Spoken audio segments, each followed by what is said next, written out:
जय माता दी, जय मां कामाख्या। कामाख्ये वरदे देवी नीलपर्वतवासिनी तम देवी जगत माता योनि मुद्रे नमस्तुते। कामाख्ये काम संपन्ने कामेश्वरी हर प्रिये काम नाम देहि मैं नित्यम कामेश्वरी नमस्तुते। कामदे काम रूपस्ते सुभगे सुर सेविते करोमि दर्शन देव्यम सर कामार सिद्धयेत। ओम महेशानी महामाये चामुंडे मुंडमालिनी आयु आरोग्य ऐश्वर्य देहि में देवी परमेश्वरी। ओम जयंती मंगला काली भद्रकाली कपालिनी दुर्गा क्षमा शिवा धात्री स्वाहा सदा नमस्तुते। ओम सर्वमंगल मांगल्ये शिवे सर्वासाधिके शरण्ये त्र्यंबके गौरी नारायणी नमस्तुते। दुर्गति नाशिनी दुर्गा जय जय, काल विनाशिनी काली जय जय, उमा रमा ब्रह्माणी जय जय, सीता राधा रुक्मणी जय जय। महालक्ष्मी नमस्तुभ्यं नमस्तुभ्यं सुरेश्वरी हरि प्रिय नमस्तुभ्यं नमस्तुभ्यं दयानिधि। काली काली महाकाली काली के पापनाशिनी खड़ग हस्ते मुंड हस्ते काली काली नमस्तुते। काली काली महाकाली काली के परमेश्वरी सर्वानंद करी देवी नारायणी नमस्तुते। लीलहार हार धन सार सुधाकरं भाकल्याणं दाकनगजंबकदाम्बुषां कुतुंग बिन्गुजुगंब मनोहरांगी वाणी नमामि मनसा वत्सा विभूते। ओम ऐं सरस्वते नमः। सरस्वती नमो नित्यं भद्रकाल्ये नमो नमः। वेद वेदांत वेदांग विद्या स्नानेभ्य एव च। सरस्वती महाभागे विद्ये कमललोचने विद्यारूपे विशालाक्षी विद्यां देहि नमस्तुते। ओम ह्रीं दुर्गाय नमः। देव राधा ट्रस्ट की तरफ से सत्यवाणी की प्रस्तुति। रहस्यमय ज्ञान की दुनिया में जो ज्ञान आपको नहीं है वो आपके लिए रहस्यमय ही है। पहले तो हम ये कहेंगे कि बेमेल विवाह क्यों नहीं करना चाहिए। तंत्र विद्या यदि किसी दूसरे पर करवाना हो तो किस समय पे करना चाहिए और तंत्र की सिद्धि कब करनी चाहिए और विवाह कब नहीं करना चाहिए, गृह प्रवेश कब नहीं करना चाहिए, मुंडन संस्कार या जनेऊ संस्कार कब नहीं करना चाहिए, व्यापार का उद्घाटन कब नहीं करना चाहिए और विवाह जैसा चीज भी आपको किस समय नहीं करना चाहिए, अन्यथा बर्बाद हो जाते हो। मैं हमेशा आपको चेतावनी वाली चीज ही अधिकतर बताता हूं कि आप गलती न करें। यदि मनुष्य स्वयं गलती करता है तो उसमें ईश्वर का क्या दोष।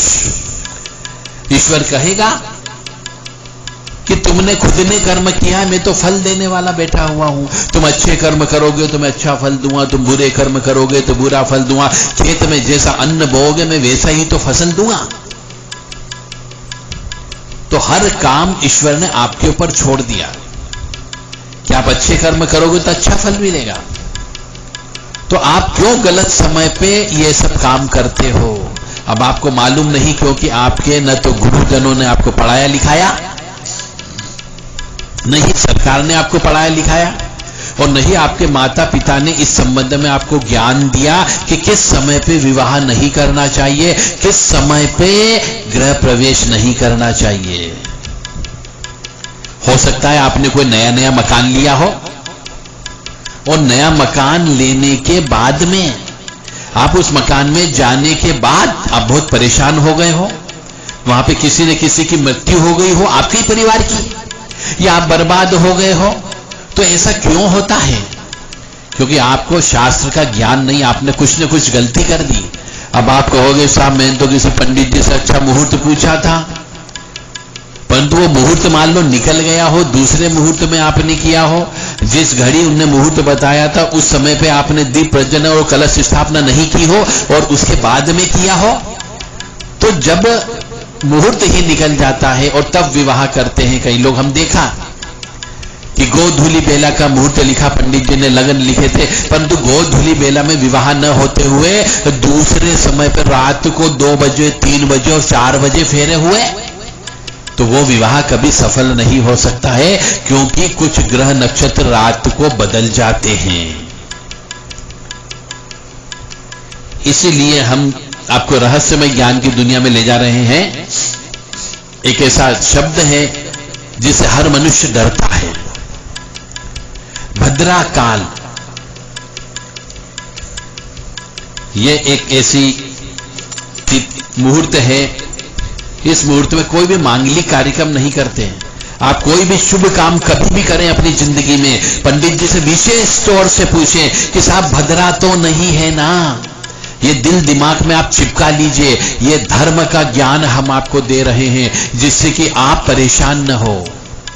जो आस्तिक है, जो धर्म प्रेमी बंधु है, वह अवश्य इस शब्द को याद कर ले कि कोई भी मांगलिक कार्यक्रम करने जा रहा हो, या किसी का विवाह का फाइनल करने के लिए जा रहा है, या फिर कोई तीर्थ यात्रा के लिए जाना है, आपको किसी से पैसा उधार लेने के लिए जाना हो, मकान का फाइनल करने के लिए जाना हो, कोई उद्घाटन करना हो, दुकान का उद्घाटन करना हो, या फिर किसी भी प्रकार का जिसको हम शुभ कार्य कहते हैं, उस शुभ कार्य में भद्रा नहीं होना चाहिए।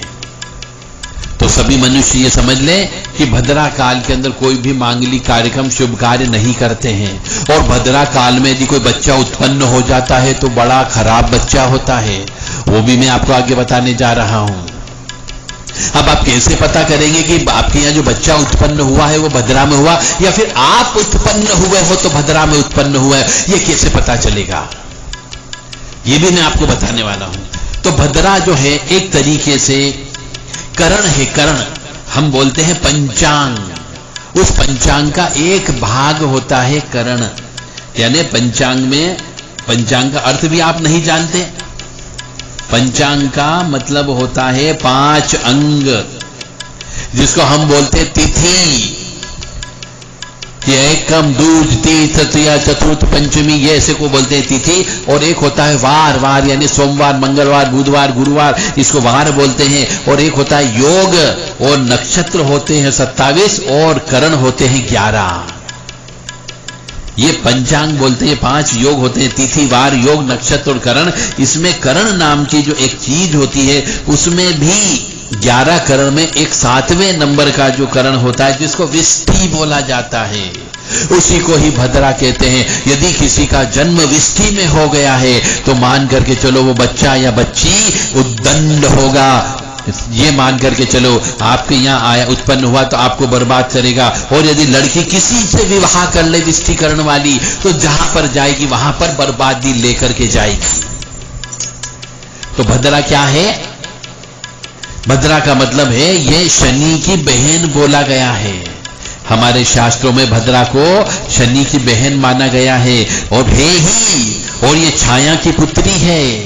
शनि भी छाया का पुत्र है, और दोनों सगे भाई बहन हैं। और ये जो भद्रा है ये काले कलर की है, बड़े बड़े दांत हैं, लंबे बाल हैं, और भयंकर रूप वाली है।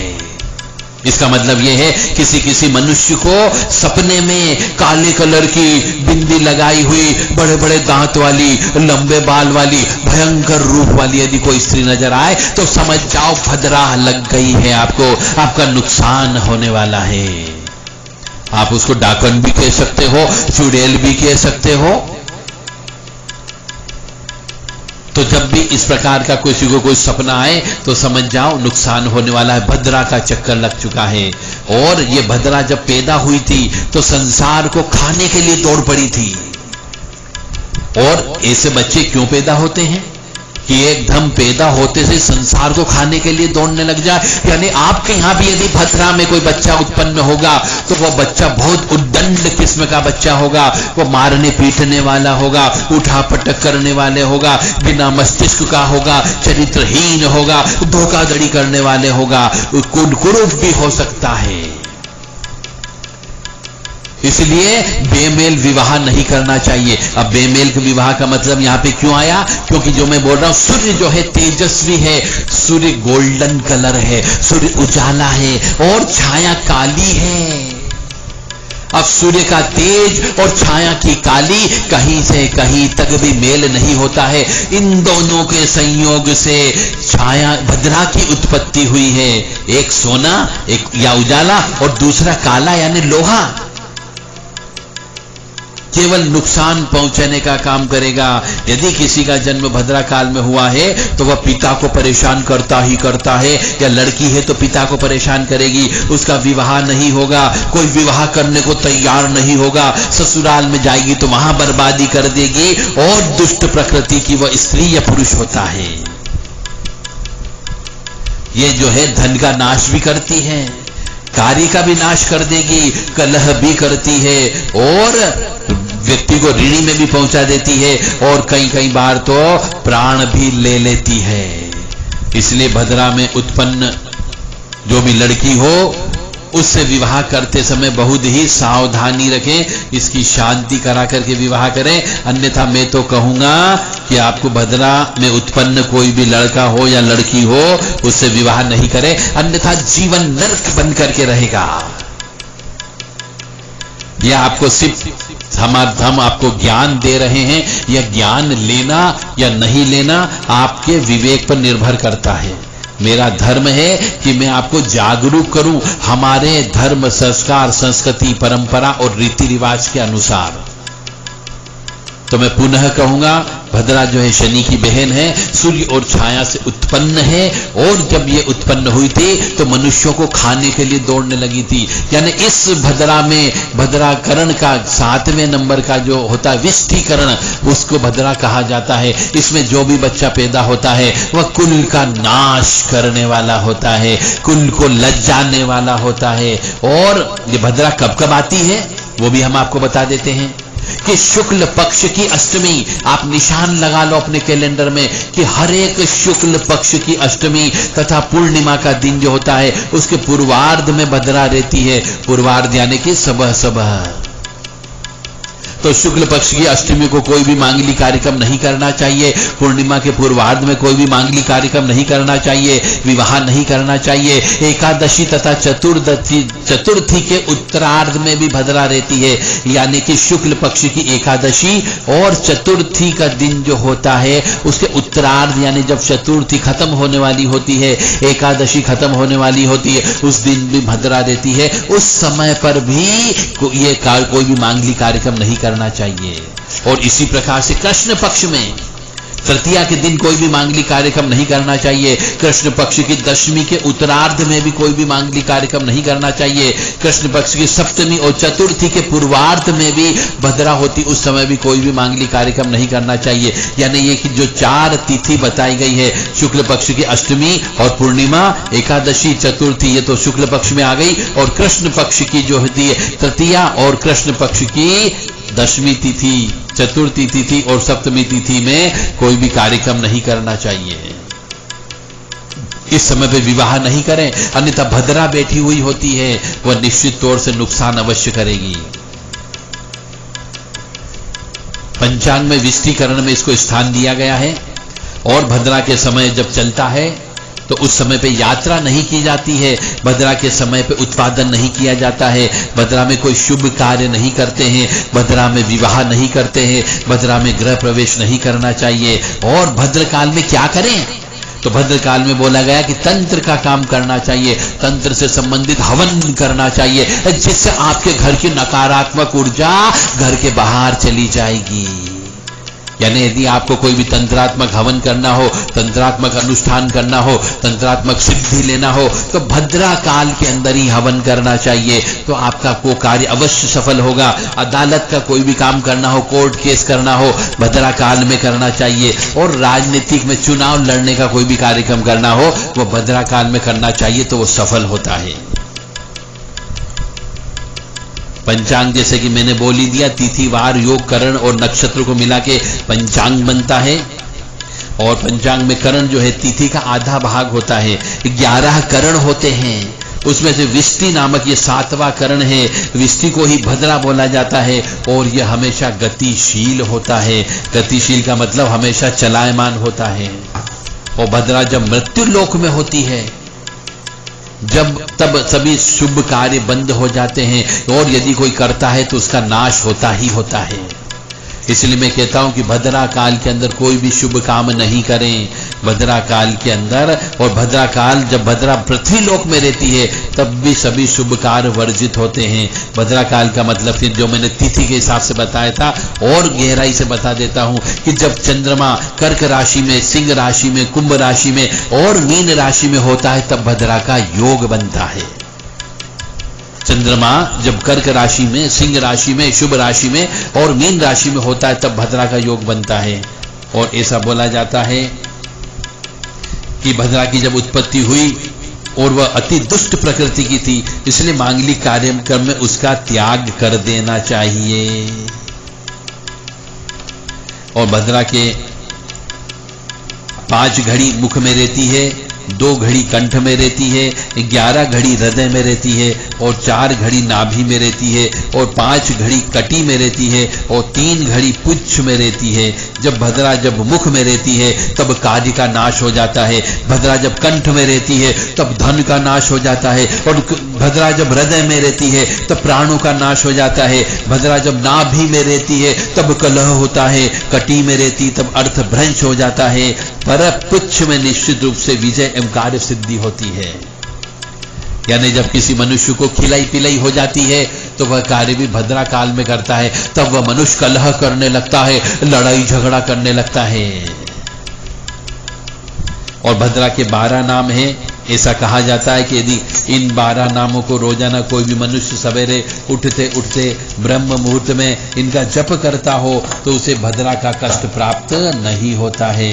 बहुत से लोग भद्रा का उपवास भी करते हैं और कुछ लोग भद्रा के 12 नामों से 108 बार हवन करते हैं। तिल और मिश्रित तिल, घी, शक्कर मिला करके और ब्राह्मण भोजन करा करके स्वयं मौन होकर के हवन करना चाहिए।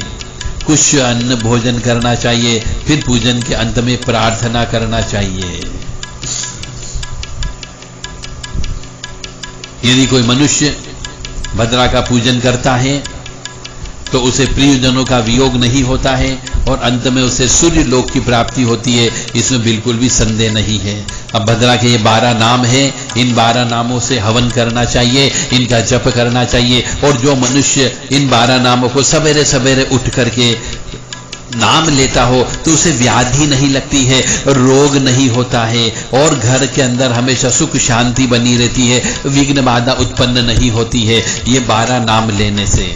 यानी कि आपको सुख समृद्धि शांति यदि चाहिए घर के अंदर और घर के अंदर रोग ही रोग हो, घर के अंदर व्याधियां ही व्याधियां हो, घर के अंदर क्लेश होता रहता हो और घर के हर काम के अंदर विघ्न बाधा उत्पन्न रहती हो, तो ये भद्रा के 12 नाम है। इनके नाम का तिल और हवन सामग्री मिला करके, शक्कर मिला करके, घी मिला करके हवन करना चाहिए। 108 बार रोज हवन करें। फिर देखिए आपके घर से सुख समृद्धि शांति कैसे आती है और दरिद्रता घर के बाहर चली जाएगी, अशांति घर के बाहर चली जाएगी, दुख घर के बाहर चले जाएंगे। कोई तांत्रिक विद्या की है तो वो भी चली जाएगी।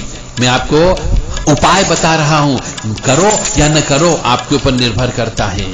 किसी के पास जाने की जरूरत नहीं, आप खुद स्वयं ये उपाय करो ताकि घर के अंदर सुख समृद्धि शांति आ सके। और तंत्र विद्या आप खुद काट सकते हो। इन मंत्रों का हवन रोजाना करने पर, गिनो मत कितने दिन करना है, जब तक आपके यहाँ सुख शांति नहीं आ जाए तब तक आपको इस मंत्र से हवन करना है। यदि ये मंत्र चाहिए तो आप मुझसे संपर्क कर सकते हैं। ये मंत्र मैं आपको अवश्य उपलब्ध करा दूंगा। मंत्र है धन्या दधमुखी भद्रा महामारी खरानना। धन्या दधमुखी भद्रा महामारी खरानना। कालरात्रि महारुद्रा विशिष्ट कुलपुत्रिका। कालरात्रि महारुद्रा विशिष्ट च कुलपुत्रिका। कालरात्रि महारुद्रा विशिष्ट कुलपुत्रिका। भैरवी च महाकाली असुराणां क्षयंकरी। भैरवी च महाकाली असुराणां क्षयंकरी। द्वादशेव तु नामानि प्रातरुत्थाय पठेत् न च व्याधिर्भवेत् तस्य रोगी रोदा प्रमुच्यते। ग्रहा सर्वेऽनुकूला स्नुरु च विघ्न आदि जायते। धन्या ददमुखी भद्रा महामारी खरानना। कालरात्रि महारुद्रा विष्टिश्च कुलपुत्रिका भैरवी च महाकाली असुराणां क्षयंकरी द्वादशेव तु नामानि प्रातः रुद्राय च पठेत न च व्याधिर्भवेत तस्य रोगी रोगात् प्रमुच्यते ग्रहा सर्वेनुकूलाः ईश्वरनु च विघ्नादि जायते। ये मंत्र बार बार बोलने पर सवेरे सवेरे और 108 बार रोजाना हवन करने से आपके सभी विघ्न बाधा दूर हो जाएगी, घर में सुख शांति आ जाएगी, व्याधि बीमारी दुखी चली जाएगी, मस्तिष्क का रोग भी चला जाएगा और विशेष तौर से घर के अंदर बरकत आने लगेगी, तंत्र विद्या कट जाएगी।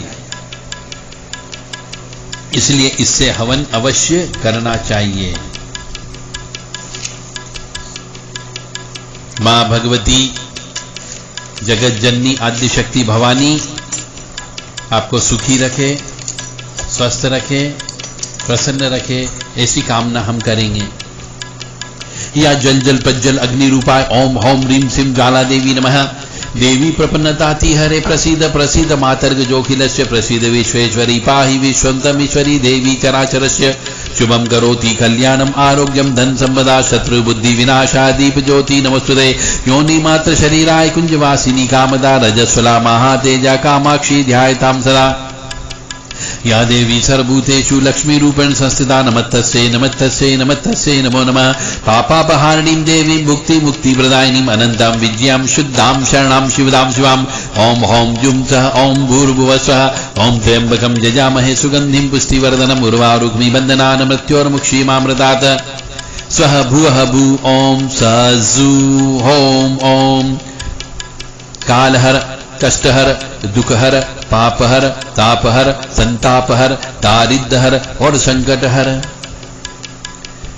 ओम झोम शांति अंतरिक्ष गुं शांति पृथ्वी शांति आपः शांति ओषधयः शांति वनस्पतयः शांति विश्वे देवाः शांति ब्रह्म शांति सर्व शांति शांतिरेव शांति क्षमा शांतिरेधि।